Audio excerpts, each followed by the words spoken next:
If you're sailing on a Royal Caribbean cruise departing from just about anywhere along the East Coast, there's one destination you can almost guarantee will be on your itinerary.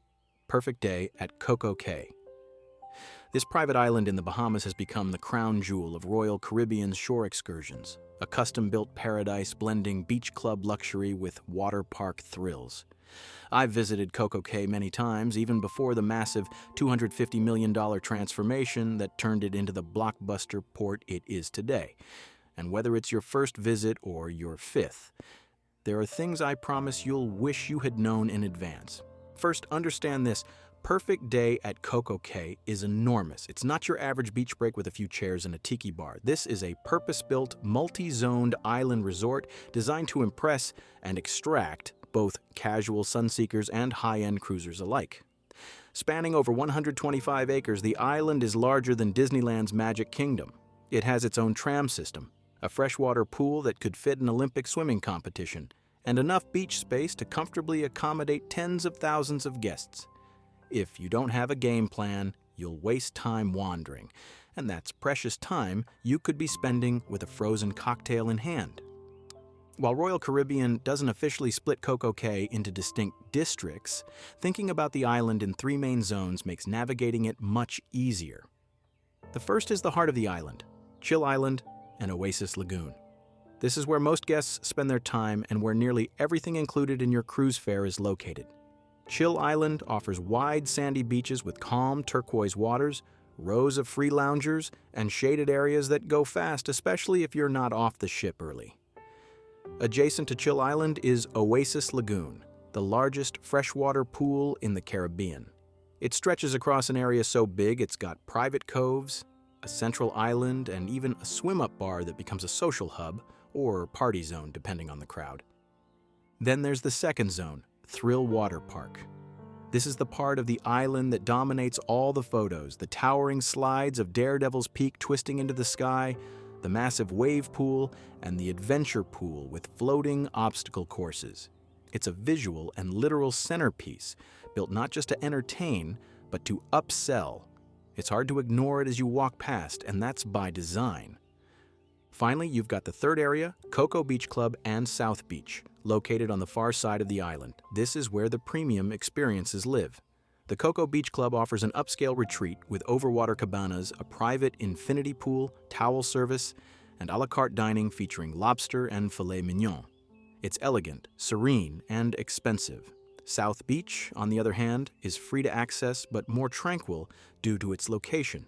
It's also where you'll find sports courts, floating mats, beach bars, and slightly fewer crowds because it takes a little more effort to reach. This is also where the crew tends to hang out when they're off duty, which tells you something about the vibe.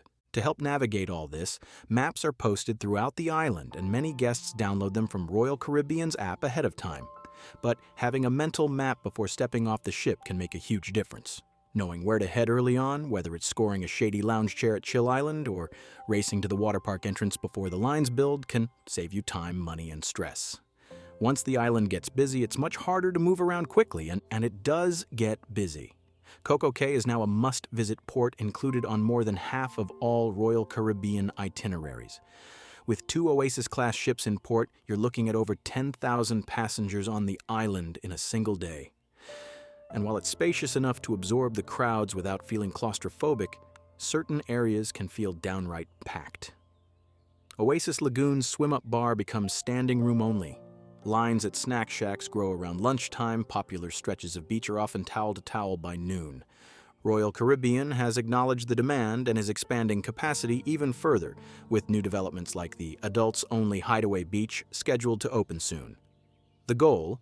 Attract even more guests, spread them across more spaces, and give each demographic, from families with toddlers to honeymooners, a reason to spend both time and money in their designated corner of paradise. Despite the crowds and the upsells, one of CocoCay's biggest strengths is that you can still have an amazing day without spending a single extra cent. That's not the norm on cruise private islands, many of which push paid add-ons at every turn. But on CocoCay, all food is included, from the burger grills to the snack shacks that serve up crispy chicken sandwiches and mozzarella sticks. The loungers are free, and there's no charge for the pool, the splash pads, the pirate ship play zone, or the beaches. You can stay entertained and well-fed all day without breaking your budget, which makes CocoCay one of the rare cruise stops where value and quality actually align. That said, the temptation to splurge is real, and nowhere is that more evident than at Thrill Water Park. This is the island's marquee upcharge experience, and the sticker shock can be real. Royal Caribbean uses dynamic pricing, meaning admission can vary depending on your cruise date, ship size, and expected crowd levels. I've seen it listed for as low as $79 and as high as $161 per person, with some travelers reporting prices over $200 on peak holiday sailings. For reference, a day pass to Volcano Bay in Orlando or Typhoon Lagoon at Disney typically costs around $70 to $90 and includes dozens of attractions. Thrill Water Park, while exciting and unique for a cruise stop, is smaller and arguably less worth the price unless you're traveling with adrenaline-loving kids or plan to spend the entire day on the slides. Still, that high price point might not just be about maximizing profit, it's likely a crowd control strategy as well. With a finite number of slides and pool space, pricing the park high keeps the number of entrants down, making it more enjoyable for those who do pay. If everyone on board paid $20 to enter, lines would be out the door. Instead, the cost acts as a natural filter. The result, fewer people in line for Daredevil's Peak, and those who do go get more bang for their buck.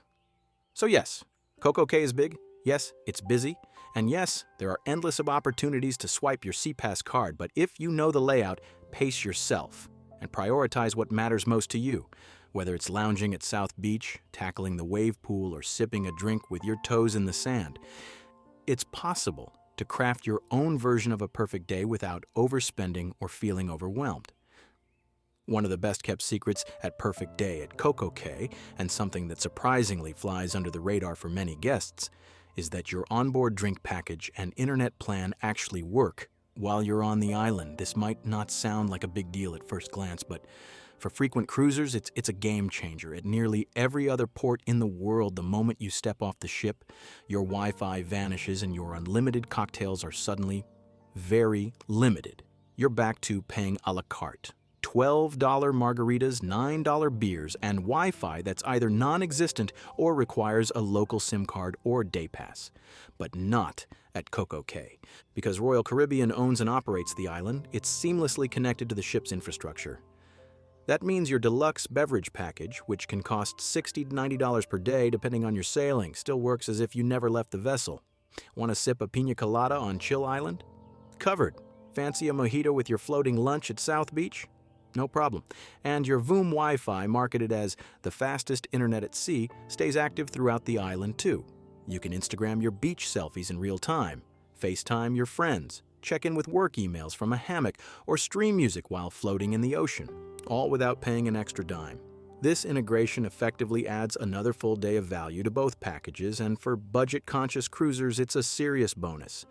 Now, if you really want to maximize your day at CocoCay, here's a strategy that's made every visit better for me. Treat it like a two-part day.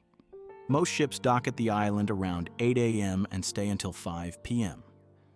That gives you 9 hours of potential beach time. But the peak congestion hits between 10 a.m. and 2 p.m. During this window, the bars are packed, the buffet lines stretch into the sand, and the pool becomes a sea of floaties and loud music. So here's the move. Get off the ship early, 8 a.m. or 8:30 a.m. When the air is still cool and the island feels almost private. You'll get prime seating, fewer lines at the snack shacks, and photo ops without 1,000 strangers in the background. By mid-morning, after a swim and a snack, head back to the ship. It's a short walk and you can take advantage of your air-conditioned cabin, enjoy a peaceful lunch on board, or even take a power nap. Then, around 2 p.m., when the sun is still shining but the crowds are fading, head back to the island refreshed. You'll be amazed how quiet it gets after the midday rush. Many families and early risers are already packing up, and you'll enjoy shorter lines, open chairs, and calmer vibes. It's like getting 2 different islands in one day, the energetic buzz of the morning and the laid-back escape of the afternoon.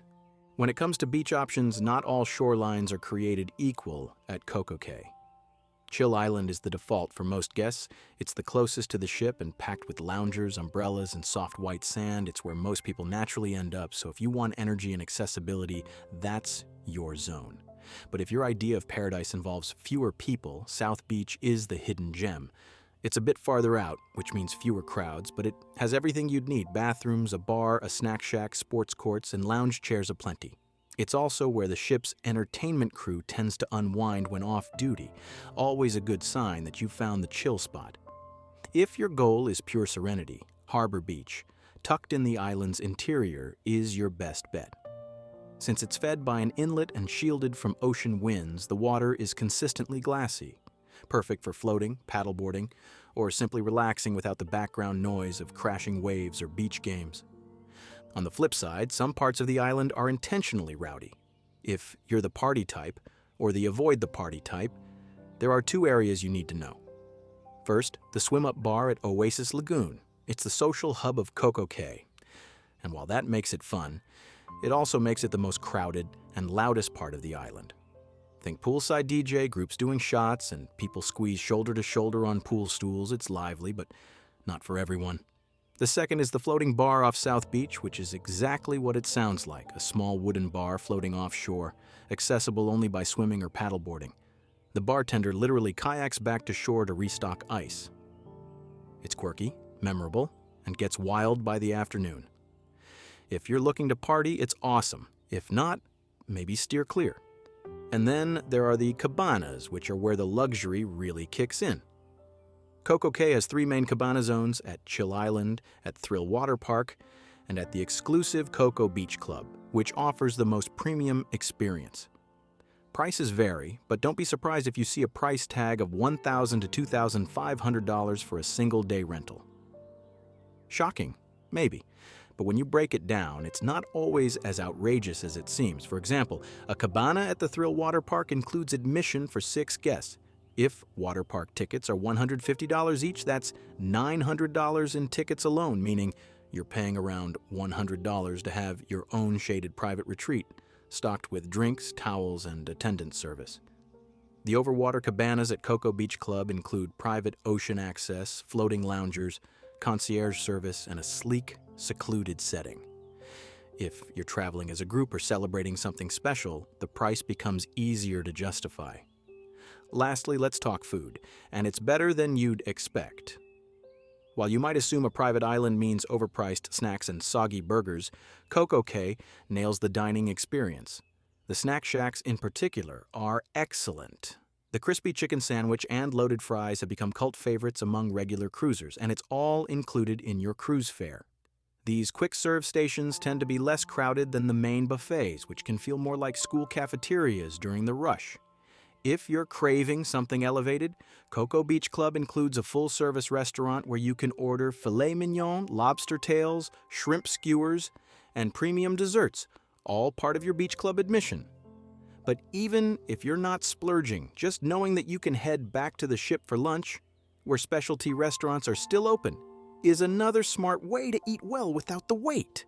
So, between the seamless use of your drink and internet packages, the crowd-thinning afternoon strategy, the hidden beach gems, the luxe cabana perks, and surprisingly great food, all of it adds up to one of the best, most well-rounded private island experiences in the cruise industry. CocoCay isn't just a stop on your itinerary. When done right, it becomes the highlight of the trip. So whether you're there to party or relax, splash or sunbathe, spend big or go all in on freebies, Perfect Day at CocoCay has something for everyone. It's not just another beach stop. It's a floating resort transplanted onto an island designed to maximize both fun and revenue. But if you plan ahead, know what's free, and time your day strategically, you can enjoy a 5-star tropical escape without blowing your vacation budget. If you've got questions about visiting CocoCay, drop them in the comments and I'll do my best to answer, or maybe someone else will jump in and help.